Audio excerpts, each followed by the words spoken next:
Uređenje dječje sobe uvijek je izazov. U prilogu koji slijedi pogledajte kako smo uredili sobu za 10-godišnjaka slijedeći njegove želje i interese.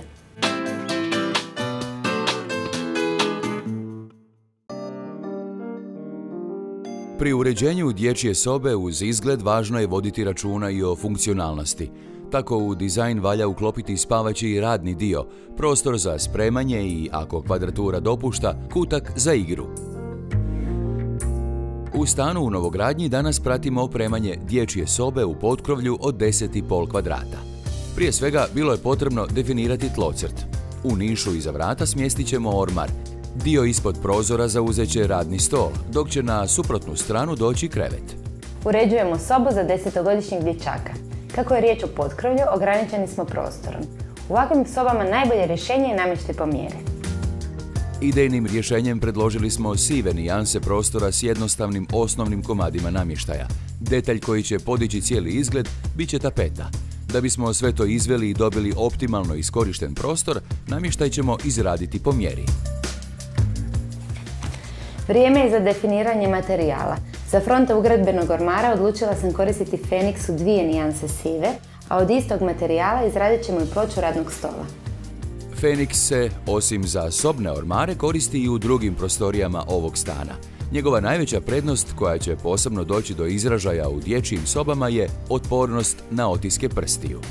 Fenix je materijal koji ga karakterizira potpuna mat površina, doslovce sa 0 odsjeom svjetlosti, nešto što je izuzetno trendi i sve češće se koristi u izradi namještaja.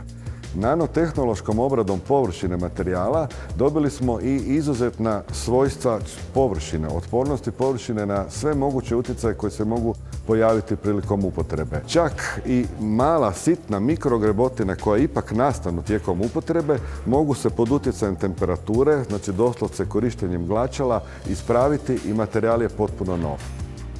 U dječjim sobama kreativnost možete izraziti na zidovima, poigrati se bojama i motivima koje dijete voli. S obzirom da je mladi vlasnik sobe školarac i dječji motivi će uskoro biti iza njega, odlučili smo se za nešto neutralniji, a opet dječački stil.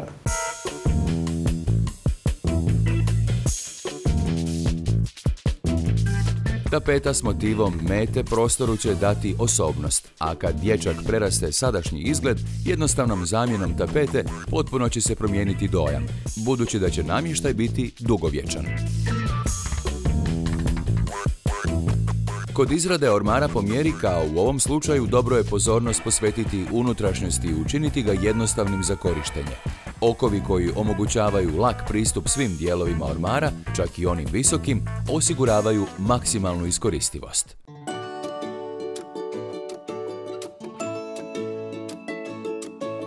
Malo po malo i soba je uskoro spremna za novog vlasnika. Po mjeri je izrađeno sve osim kreveta.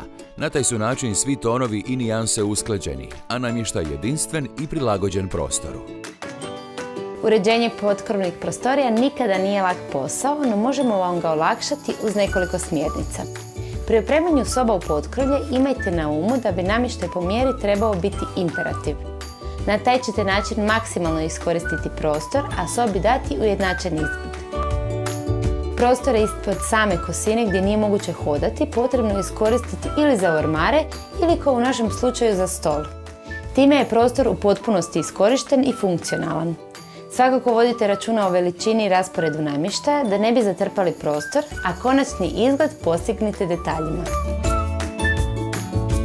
U spavaćim sobama, osobito u dječjim, nemojte zaboraviti na tepih koji pruža toplinu pod nogama, a i značajno upija zvukove.